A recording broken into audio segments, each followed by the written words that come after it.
고난주간 화요일 하나님께서 허락하신 말씀은 마태복음 26장 47절로 56절까지의 말씀입니다.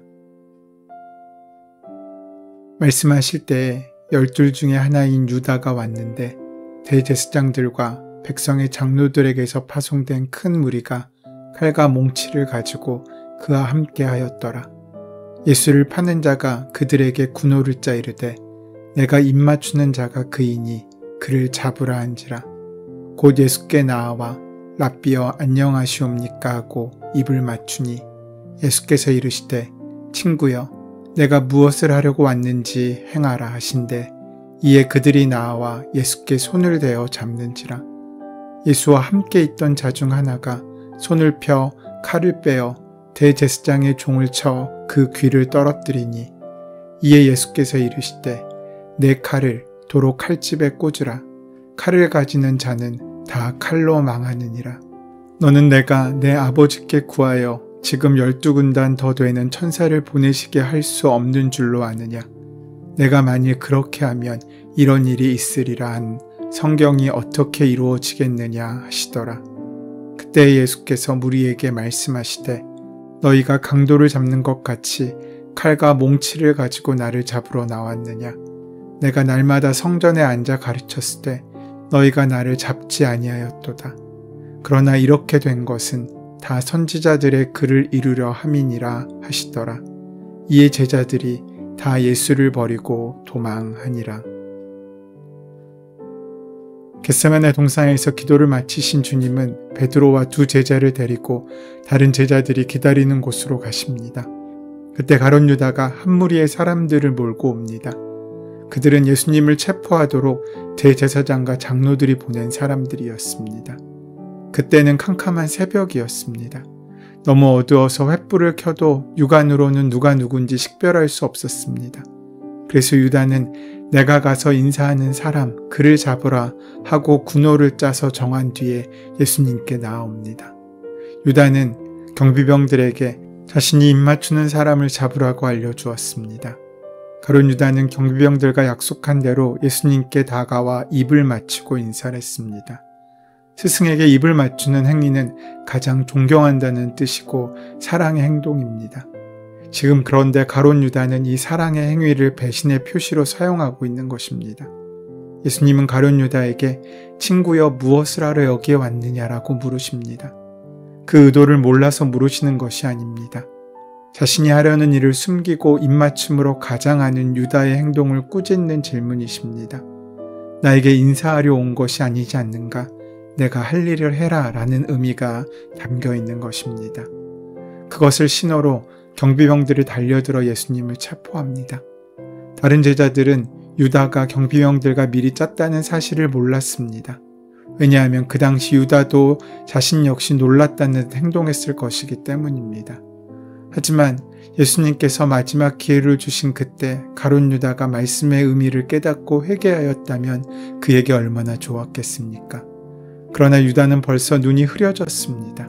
무엇인가 붙들린 마음은 완전히 어두워진 상태라 아무것도 볼 수 없었고 예수님의 말씀도 알아들을 수 없었습니다. 어떤 것에 붙들려 있는 사람은 아무 소리도 들리지 않고 아무것도 보지 못하게 됩니다. 예수님은 마지막 순간까지 가룟 유다의 회개를 구하고 있으셨지만 유다는 예수님의 말씀을 알아듣지도 받아들이지도 못하고 있습니다. 그때 제자 중 한 사람이 칼을 꺼내어 휘둘렀고 대제사장의 종 중 한 사람이 빗맞아 귀가 잘렸습니다. 요한복음에 의하면 그렇게 칼을 휘두른 사람은 베드로였고 귀가 잘린 종의 이름은 말고였습니다. 베드로는 어느 사이에 칼을 준비해 두고 있었던 것입니다. 예수님이 체포되는 순간 함께했던 모두는 공포에 떨었고 베드로는 칼로 사람을 내려치는 만용을 부립니다. 사실 베드로는 예수님께서 겟세마네 동산에 올라가 기도하실 때 시험에 들지 않도록 깨어 기도하라라고 하신 말씀도 알아듣지 못했습니다. 그래서 기도하지 않고 잠만 잤습니다. 이렇게 말씀에 소통이 없었기 때문에 베드로는 하나님의 뜻대로가 아니라 자신의 감정대로 움직이는 만용을 부리는 실수를 하게 된 것입니다. 베드로가 칼을 빼서 휘두를 때 사실 제사장의 종 말고의 목을 치려고 했을 것입니다. 다행히도 칼이 빗나가서 귀 하나만 떨어졌지 이 얼마나 무책임한 행동입니까? 이런 행동으로 어떻게 예수님을 구할 수 있겠습니까? 예수님을 구할 길도 없고 자신도 없고 책임도 없는 그런 일시적인 만용은 예수님이 가시고자 하는 귀한 생명구원의 역사 가운데 어떠한 도움도 될 수 없습니다. 이것은 또한 예수님께서 지시는 십자가의 뜻을 이해하지 못하고 있었기 때문에 생긴 어리석은 일이었습니다. 이제 칼을 휘두른 베드로의 행동 때문에 예수님은 폭도의 괴수라는 누명을 쓸 수밖에 없었습니다. 그리고 예수님의 12제자는 그렇게 꼼짝없이 폭도의 무리가 되고 만 것입니다. 그렇게 큰 싸움이 일어날 순간 예수님께서 개입하십니다. 요한복음에 따르면 불행 중 다행히도 칼이 빗나가 머리가 잘리지 않고 귀만 떨어진 말고의 귀를 예수님께서는 다시 붙여주십니다. 지금 십자가를 지셔야 하는 중요한 문제를 앞에 두고 있지만 그것만 생각하시는 분이 아니라는 모습을 보여주고 있으십니다. 예수님은 언제나 어느 순간에나 나보다 남의 생명과 남을 먼저 생각하셨습니다. 예수님은 십자가를 지시고 골고다로 가는 괴로운 길에도 자신을 먼저 생각하지 않으셨습니다. 예수님은 그 순간에도 우는 사람들의 운명을 생각하셨지 자신의 고통을 생각하지 않으셨습니다. 심지어 십자가에 매달린 고통 가운데서도 하나님, 저희를 사하여 주십시오. 자기들이 하는 일을 알지 못합니다. 라고 오직 당신을 해치는 사람들의 운명을 생각하셨습니다. 누가복음 22장을 보면 이렇게 말씀하십니다. 이것까지 참으라 하시면서 귀를 붙여주시고 그를 불쌍히 여기시는 마음, 어려운 상황에서도 조금도 흔들리지 않고 인내하며 당신을 다스리시며 끝까지 본분을 다하시는 모습, 이런 예수님의 모습을 보여주고 있으십니다. 그렇게 예수님은 말고의 귀를 붙여주시면서 베드로에게 이렇게 말씀하십니다. 내 칼을 칼집에 도로 꽂으라. 칼을 쓰는 사람은 모두 칼로 망한다. 너희는 내가 나의 아버지께 당장의 12군단 이상의 천사를 내 곁에 세워주시기를 청할 수 있다고 생각하지 않느냐. 그러나 그렇게 되면 이런 일이 반드시 일어나야 한다고 한 성경의 말씀을 어떻게 이루어지겠느냐. 군사력이나 폭력 혹은 힘이 진정한 능력이 아니라는 것을 보여주고 있으십니다. 그것은 원하는 목적을 빨리 이룰 수 있도록 만들어줄 수 있지만 결국 자신이 사용한 그 힘 때문에 우리는 망하게 되어 있습니다. 이것은 역사를 통해 수없이 증명되었습니다. 인류의 구원은 오직 힘으로만 할 수 있는 일이 아니었습니다. 그것은 오직 진리와 사랑의 힘으로만 이룰 수 있는 것입니다. 그래서 주님은 떨치고 일어나 로마군을 몰아낼 능력을 가지고 계셨지만 그 방법을 사용하지 않으신 것입니다. 주님께서 원하신 것은 흥망성쇠를 거듭하는 인간의 제국을 세우는 것이 아니셨기 때문입니다. 주님의 소명은 하나님의 나라를 이루시는 것이었습니다. 진리와 사랑의 나라를 세우시는 것이었습니다. 그것은 칼과 창과 몽치로 세울 수 있는 것이 아닙니다. 예수님에게는 칼과 창보다 더 큰 힘이 있으셨습니다. 12군단이 넘는 천사를 동원하실 수도 있었습니다. 로마식으로 한 군단이 6,000명이었으니 엄청난 수의 천사를 부르실 수 있다는 뜻입니다. 하지만 그렇게 하면 하나님께서 작정하신 구원의 역사는 결코 이룰 수 없습니다. 예수님의 길을 돕고 하나님의 뜻을 따라야 함에도 부족할 판에 지금 베드로는 예수님의 길을 방해하고 있는 것입니다. 그는 왜 이런 선택을 하고 있습니까? 그것은 예수님과는 달리 하나님의 일을 생각하지 않고 사람의 일만 생각했기 때문입니다. 그리고 하나님의 뜻을 따라 움직이지 않고 자기 의에 합당한 대로 살았기 때문입니다. 결국 예수님은 대제사장의 무리들에게 끌려가 가야바의 법정에서 신문을 받게 되었고 베드로는 그 바깥들에 앉아 있다가 주님을 모른다고 부인하는 죄를 범하게 됩니다. 겟세마네 동산에서 제자들과 함께 있을 때 그리고 홀로 기도하실 때 주님은 죽음에 대한 두려움으로 매우 흔들리셨습니다. 십자가 위에서 마셔야 할 고난에 대한이 너무 고통스럽다는 것을 아셨기 때문입니다. 그것은 당신 자신의 죽음뿐만 아니라 온 인류의 죽음이었기 때문입니다. 주님은 모든 아담을 품고 십자가에 죽으시고 새로운 아담으로 부활하실 것입니다. 누구든지 예수 그리스도를 영접하는 사람은 그분과 함께 옛사람이 십자가에 못 박혀 죽고 그분과 함께 새 사람으로 부활하게 되어 있습니다. 그렇게 새로운 창조의 역사가 십자가에서 시작될 순간이었습니다. 그렇게 그 죽음은 예수님조차 피하고 싶으실 만큼 고통스러운 것이었습니다. 하지만 땀이 핏방울처럼 떨어지는 치열한 기도를 통해 주님은 하나님의 뜻에 순종하기로 하셨습니다. 기도를 마치신 다음 주님께서 가룟 유다와 가야바의 경비병들을 대하시는 태도는 놀라울 정도로 대조가 됩니다.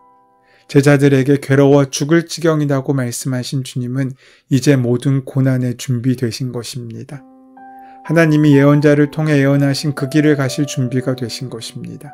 그래서 칼을 휘두르며 저항하는 제자를 제지하셨고 순순히 체포되신 것입니다.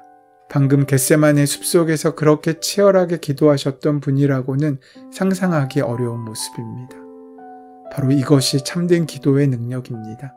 진정한 기도는 기도하는 사람에게 이러한 변화를 만들어냅니다. 주님의 그 치열한 기도는 환난을 막지 못했습니다. 오히려 환난을 순순히 받아들이게 만들었습니다. 주님의 기도는 환난 중에 하나님을 끝까지 신뢰하고 당신에게 주어진 길을 가도록 만드셨습니다. 앞으로 확인하게 되겠지만 주님은 지독한 모욕과 수치와 고통을 묵묵히 감당하고 계십니다. 예수님은 순순히 그들을 따라가십니다. 그렇게 상황이 정리되자 제자들은 모두 예수님을 버리고 도망합니다. 베드로는 몰래 숨어서 가야바의 법정까지는 따라갔지만 요한은 십자가의 아래까지는 따라갔습니다. 하지만 겟세마네 동산에서 예수님이 체포되셨을 때 모두 어둠 속으로 사라졌습니다. 기도가 아니고서는 예수님을 끝까지 따라가고 부활에 이룰 수 없습니다. 기도하셨기에 하나님의 뜻을 온전히 아셨고 끝까지 순종하실 수 있었고 그 길을 걸으실 수 있었습니다. 반면에 기도로 깨어있지 못하고 그저 잠들어 있었던 제자들은 뿔뿔이 흩어져 버린 것입니다. 오늘 우리는 어떻게 살고 있습니까? 과연 우리에게는 그 기도의 순종함이 있습니까? 하나님이 살아계신 것을 진실로 믿습니까? 하나님이 의의 최후 승리를 이루실 것을 믿으십니까? 하나님께서 우리의 모든 원망과 아픈 마음들을 위로하시고 바로잡으실 것을 믿으십니까? 현실에서 안 되면 하나님의 나라에서라도 그렇게 해주실 것을 믿습니까? 그렇게 믿기에 포기한 것, 손해본 것, 억울하게 당한 것이 있습니까? 되갚을 힘이 없어서 포기하는 것은 참담함을 느끼게 합니다. 더러워서 포기하는 것도 좋은 일은 아닙니다. 하지만 하나님의 주권을 인정하고 기쁜 마음으로 주님께 모든 것을 맡기며 양보하고 손해보고 피해 입는 쪽을 택하는 것이 바로 진정한 순종입니다. 눈뜨고 코베어가는 세상에서 이렇게 사는 일은 십자가를 감당하는 일만큼 어렵습니다. 오늘 우리가 예수님이 가신 그 길을 묵상하는 고난주간을 살아가면서 주님의 참모습을 우리의 마음 깊이 묵상하시는, 그래서 때로 억울한 그 길도 주님의 사랑으로 감당할 수 있는 그런 복된 하루를 살아가는 우리가 되어야 되지 않겠습니까? 그렇게 내가 정한 자기 은하, 내 생각과 경험을 따라 사는 인생이 아니라 주님께서 이끄시는 뜻을 분별하며 기도하는 대로 살아가는 귀한 순종의 발걸음이 더해지는 복된 하루가 되시기를 소원하고 축원합니다. 은혜의 주님, 주님께서 가셨던 그 길을 함께 따라가기 원합니다. 이 시간 주님의 길을 막아서는 자가 아니라 주님의 길을 동행하는 사람으로 살아감으로 우리 삶 가운데 동일한 십자가가 세워질 수 있도록 축복하시고 함께하여 주시옵소서. 예수님의 이름으로 기도드립니다. 아멘. 오늘 말씀을 통해 나에게 들려주시는 성령의 음성에 귀 기울이시며 잠시 묵상하는 시간을 가지시겠습니다. 그렇게 묵상하신 후 오늘 주님의 뜻을 구하고 그 뜻대로 살아가고자 결단하는 마음으로 기도의 시간을 가지시고 순종함으로 하루를 살아가시는 시간 되시기를 소원하고 축원합니다. 함께 기도하겠습니다.